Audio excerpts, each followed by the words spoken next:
Well, our first MUT news is actually here. Ratings for running backs. And there's a couple things here that you're going to notice. And there's one thing, if you don't notice it, I'm going to go ahead and point it out to you. Feels weird. It feels weird. It feels weird. Maybe this isn't the final product. Who knows? But these are the top 10 running backs today. Base elites, right? They're base elites. Coming into MUT 23. Okay. Najee Harris, power back. Again, he was power back last year, power back this year. Very solid overall. Not the fastest, but he's not that much slower than you would think. As a hint. I like this. And what do we think about the art on the cards here? Good, bad, better? I don't know. Okay. The surprise of my day, Cordaro Patterson as well coming in here. Again, obviously the catching stats is what you're going to get with him here. So he's going to give me someone to run with on the Falcons theme team very early on. Very excited about this.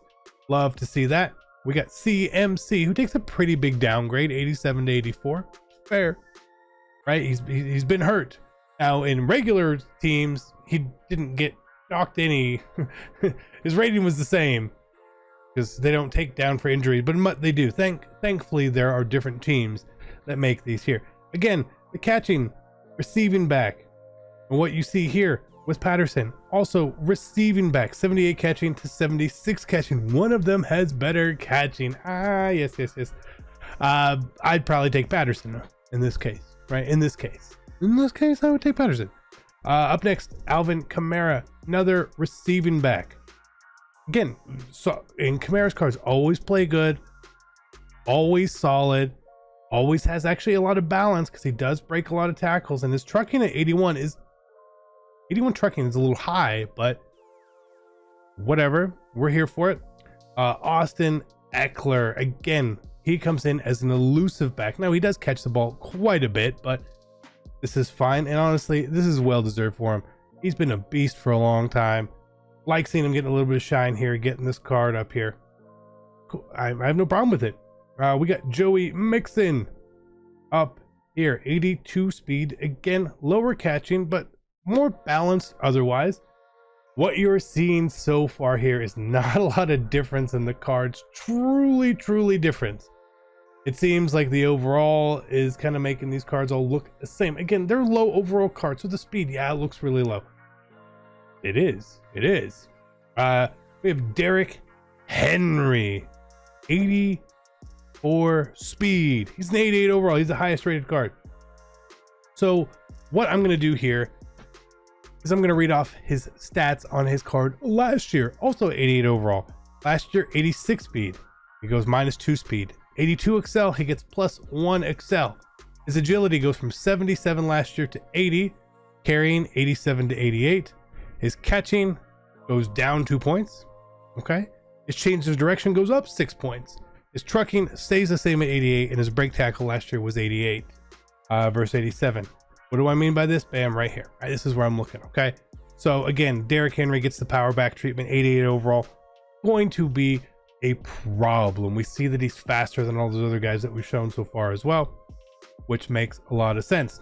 Then we have Jonathan Taylor gets the 87 this year, the fastest running back that we have seen for the core elites. Don't forget, we saw some rookie premier cards. We saw that Barry Sanders a little bit faster here. Okay, so again, I'm not too worried about snagging a speed running back because we're going to have team builders. We may get one in team captains. We may get one in team diamonds. We may get an early running back legend, something along those lines. Running backs are a dime a dozen. Yes, he's slower than those other cards. So Jonathan Taylor is probably not a card that's going to make my team. He doesn't stand out. He's not special the way that that we see it right now. Once we get our hands on the game, maybe that's a little bit different. We have Nick Chubb, who I thought would get more speed, but he doesn't. Good trucking, good break tackle, 86 overall. Well deserved. We have Dalvin Cook here. Again, balanced-ish. He's not the most balanced out of all the other cards. His trucking and his catching, both low. Everyone else basically has like decent break tackle and all that. As we see here, everyone is sort of around the middle here, right? Makes a lot of sense. But what are we missing? What are we missing here? We see all 10 cards on the screen here. What are we missing? What are we missing? What do you not see? What are you missing here? You do not see something here. Let's show you this card. You see something on this card that is missing on the other cards. I don't see a power-up symbol, okay? I do not see a power-up symbol. That is not something that they normally would miss, right? It's not something EA would normally miss here. As far as I saw, there's no work in progress sort of statement or anything like this. These are the cards that you're gonna see on day one at launch. At launch. Now we will have reveals every other single day this week, so keep coming back to the channel. Where's the power-up symbol? Are power-ups gone? Really? Like, that is something to keep an eye on, because that's not something EA would just make a mistake on at all. Right? Like, we know that they make mistakes and do some of that stuff, but that is not normal. And we saw on the other cards that EA had put out before, let's see if we can find some of this stuff, where on there they had this B&D. What does B&D mean on there? Again, not a power up, and we don't expect a power up on those ones, right? But what about the rookie premieres? If we can scroll and find some of them. Also, no, that's not a rookie premiere. Where are they not on here? No, I guess they're not on here. Here's some. Again, on these ones, there is no power-up symbol. We don't expect a power-up symbol here, but not on this one, and not on the core elites. Very interesting.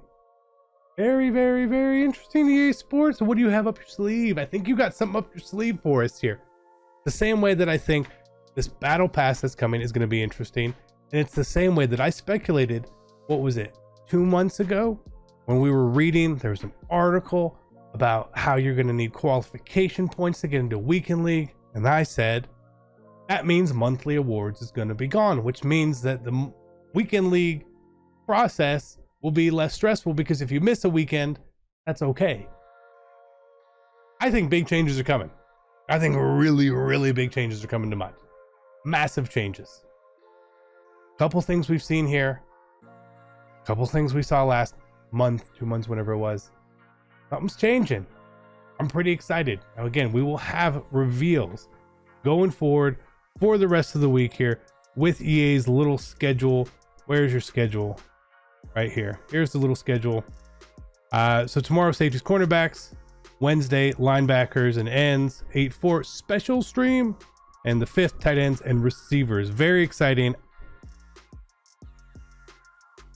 I'm more excited than you maybe, but this doesn't mean the power-ups are gone. Doesn't mean the power-ups are gone, but something's off. Something's off.